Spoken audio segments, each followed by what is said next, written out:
Hello everyone, welcome to Parenting with Dr. Kruti.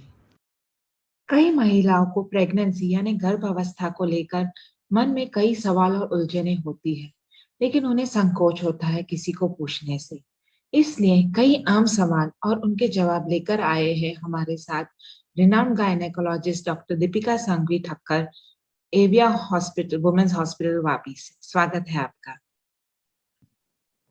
Thank you Kriti. पहले तो मुझे ये जानना था कि प्री प्रेगनेंसी काउंसलिंग क्या होता है और क्या ये जरूरी है?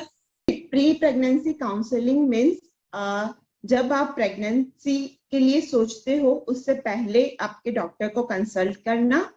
यस, अभी के टाइम में इट इज वेरी इंपॉर्टेंट क्योंकि आज की जनरेशन में क्योंकि शादी लेट होती है, कंसीव लेट होते हैं, तो प्रेगनेंसी रिलेटेड कॉम्प्लिकेशंस होने के चांसेस ज्यादा रहते हैं, है ना। पर्टिकुलरली अगर एज ज्यादा है तो ब्लड प्रेशर होना, डायबिटीज होना या थायराइड हो सकता है, ओबेसिटी, ऑल ये कॉम्प्लिकेशंस प्रेगनेंसी में होते हैं। तो उसको रोकने का कोई उपाय है कि नहीं, वो हम लोग प्री प्रेगनेंसी काउंसलिंग में डिसाइड करते हैं। अगर पेशेंट को डायबिटीज है या ब्लड प्रेशर हाई है तो हम उसकी मेडिसिन पहले से ही स्टार्ट कर सकते हैं जिससे प्रेगनेंसी में उसके कॉम्प्लिकेशन ज्यादा नहीं हो। सो हाँ, प्री प्रेगनेंसी काउंसलिंग कराना चाहिए। ओके।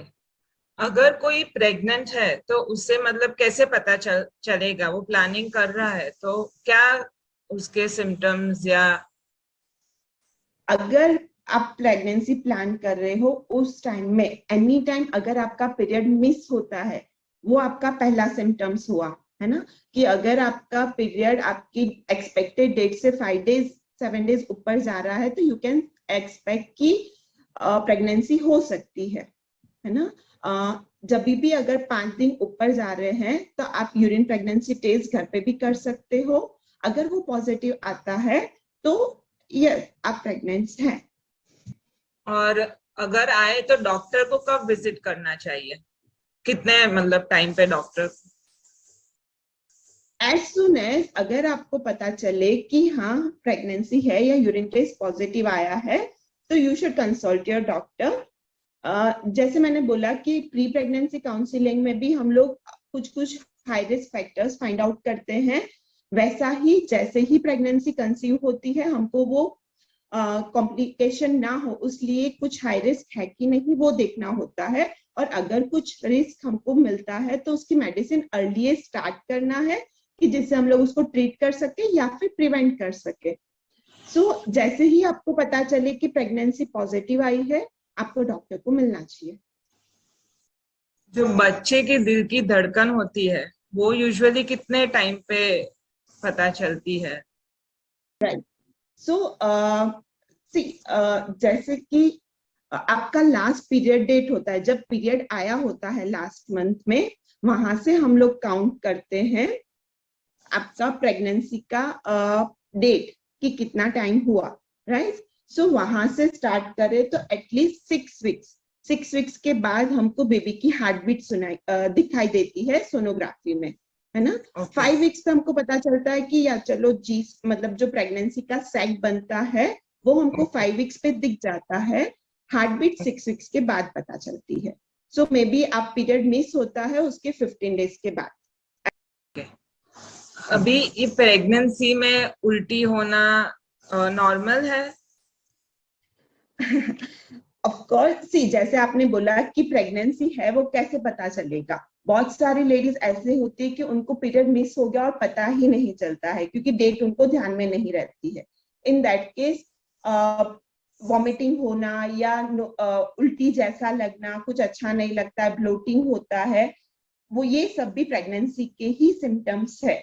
इन अ वे ऐसा होता है कि अगर आपको उल्टी हो रही है या उल्टी जैसा लग रहा है दैट मीन्स कि बेबी के ग्रोथ के लिए जो हार्मोन चाहिए बीटा एक्ससीजी करके वो आपकी बॉडी में अच्छे से बन रहा है, राइट। सो थोड़ा बहुत उल्टी होना या उल्टी जैसा लगना एकदम नॉर्मल है। बट एनी टाइम अगर ऐसी उल्टी हो रही है कि जिससे आप नॉर्मल डे टू डे काम नहीं कर पा रहे हो या खाना नहीं खा पाते हो तो आपको टैबलेट की जरूरत है। और अगर प्रेगनेंसी है कंफर्म्ड और उसके दौरान पेट में ज्यादा दर्द हो पहले स्टार्टिंग के 1-2 महीने में, या तो फिर मतलब मासिक हो तो उसका क्या मतलब है? पेन हो सकता है आपको थोड़ा बहुत, क्योंकि नॉर्मल जो यूट्रस होता है वो नॉर्मल इतनी साइज का होता है। अब नाउ अंदर अगर प्रेगनेंसी ग्रो करता है तो यूट्रस के अंदर भी चेंजेस आते हैं, कि उसका कॉन्ट्रैक्शन होना या आजू बाजू की जो मांसपेशी होती है उसमें कॉन्ट्रैक्शन होता है, तो थोड़ा बहुत पेन हो सकता है।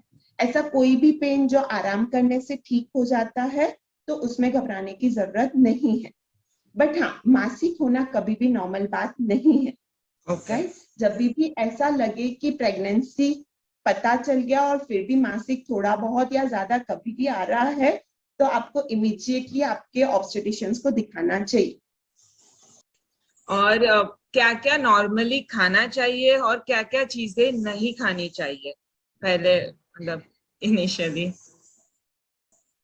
जी, मैं मेरे सब पेशेंट को बोलती हूँ कि प्रेगनेंसी कोई डिसीज नहीं है, it's a just normal physiological changes only. So आप नॉर्मल जो खा रहे हो वो सब खा सकते हो, बट जितना हो सके उतना हेल्दी डाइट लो। घर पे बना हुआ एवरी फूड इज गुड, घर पे बना हुआ खाना कुछ भी खा सकते हो। इट्स जस्ट कि तेल मिर्ची मसाला जितना हो उतना थोड़ा कम, क्योंकि उससे आपको नोजिया और जीआई अपसेट ज्यादा, ब्लोटिंग ज्यादा हो सकता है। तो मिर्ची मसाला कम, अदरवाइज सब खा सकते हो। बाहर का खाना जितना हाइजेनिक हो उतना अच्छा है। पर्टिकुलरली मैं एक एडवाइस करती हूँ कि बाकी सब तो ठीक है, बट लारी पे पानी पूरी बिल्कुल नहीं खानी चाहिए प्रेगनेंसी के दौरान, बिकॉज ओके। उससे हेपेटाइटिस होने के चांसेस ज्यादा रहते हैं, which is very complicated thing in pregnancy. So या बेटर वो अवॉइड करो, अदरवाइज सब मिस। और जो घर का रूटीन काम है या कोई अगर जिम जाता है एक्सरसाइज, तो वो सब कंटिन्यू कर सकते हैं कि बंद करना है? वो सब आप कंटिन्यू कर सकते हो। जो भी चीजें आप प्रेगनेंसी से पहले कर रहे हो वो चीजें आप नॉर्मली प्रेगनेंसी में कर सकते हो, अनटिल अनलेस कि अगर कुछ कॉम्प्लिकेशन है, जैसे कि आपको ब्लीडिंग हुआ है या बहुत ज्यादा पेन है, ऐसा कुछ है, तो आपके डॉक्टर आपको एडवाइस करेंगे रेस्ट के लिए या अननेसेसरी स्ट्रेस अवॉइड करने के लिए। In that case you should avoid, otherwise ये सब नॉर्मल एक्टिविटीज आप कर सकते हो। यानी लाइट वेट्स है या स्क्वाट्स है वो सब कंटिन्यू कर सकते हैं? स्पोर्ट्स या जिम भी आप कर सकते हो, बट प्रोवाइडेड वो आप अगर आप प्रेगनेंसी से पहले कर रहे हो तो उतना कुछ ही, नई एक्स्ट्रा चीज नहीं। प्रेगनेंसी के ओके। दौरान नहीं ट्राई करनी चाहिए। और कितने कितने टाइम पे डॉक्टर को रेगुलरली, मतलब अगर कोई प्रॉब्लम नहीं है, नॉर्मल प्रेगनेंसी ही है, तो कितने टाइम पे डॉक्टर को विजिट करना पड़ता है? अगर और कुछ कॉम्प्लिकेशन नहीं है, हाँ। It's a normal, completely normal pregnancy, तो फर्स्ट 7 मंथ तक आपको हर मंथली दिखाना होता है। 7 मंथ तक, एक ओके। मंथ में एवरी 15 डेज पे, लाइक दो हफ्ते पे दिखाना रहता है, एंड 9 मंथ में हर हफ्ते दिखाना रहता है। और जो वो 11-12 वीक्स पे एक एंटी स्कैन करते हैं, वो राइट, क्या है और मतलब वो कितना जरूरी है और उससे क्या पता चलता है? राइट। सो जो हम लोग 11-12 पे, rather it's a 12 to 14 week scan, okay. जिसको हम लोग एंटी स्कैन बोलते हैं। Right, it is a first most important scan जो आपको कराना ही चाहिए। इसमें होता क्या है, एक हम लोग इसमें डेटिंग करते हैं प्रेगनेंसी का। दैट मीन्स कि सपोज अगर आपका पीरियड्स रेगुलर नहीं था, किसी की डेट्स इरेगुलर रहती है, तो आपकी एक्चुअल डेट कौन सी है या एक्सपेक्टेड डेट ऑफ डिलीवरी कौन सी हो, वो हम लोग ये एंटी स्कैन से पता करते हैं। First thing. सेकेंड, क्योंकि 3 मंथ्स पे ऑलमोस्ट पूरा बेबी बन जाता है, दोनों हाथ, दोनों पैर, फिंगर्स, ब्रेन बनना चालू होता है, हार्ट बनना चालू होता है। सो ओवरऑल बेबी का स्ट्रक्चर बराबर बना है कि नहीं, वो हम लोग 3 मंथ्स पे फाइंड आउट करते हैं। सो एनी मेजर एनोमली अगर है तो हम 3 मंथ्स पे ही उसको पिक कर सकते हैं। Right, and third most important thing is कि आपके बेबी में क्रोमोसोमली कोई प्रॉब्लम हो सकती है कि नहीं, genetic problems, particularly down syndrome down. जिसको मैंगोलियन डिजीज बोलते हैं।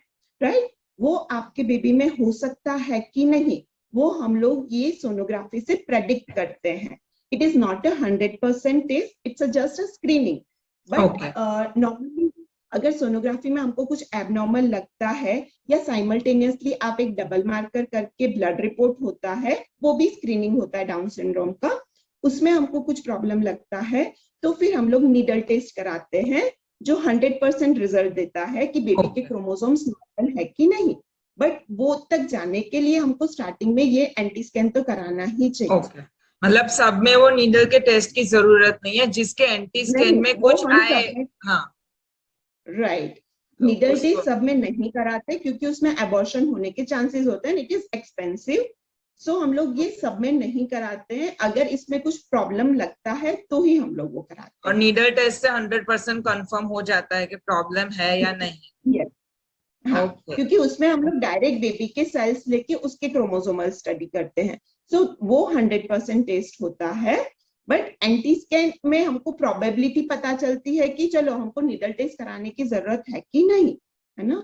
सो एंटी स्कैन आपको मिस नहीं ही करना चाहिए। ओके, अभी जो फर्स्ट 3 मंथ्स की हम बात करते हैं तो उसमें मेडिसिन में आई थिंक फॉलिक एसिड और उसके अलावा कुछ और आप रेकमेंड करते हो जो अगर नॉर्मल प्रेगनेंसी है, कुछ कॉम्प्लिकेशन नहीं? कंप्लीटली नॉर्मल प्रेगनेंसी है, कोई हाई रिस्क नहीं है, तो सिर्फ फॉलिक एसिड ही चाहिए जो बेबी के ग्रोथ के लिए इम्पोर्टेंट होता है, हेल्पफुल रहता है।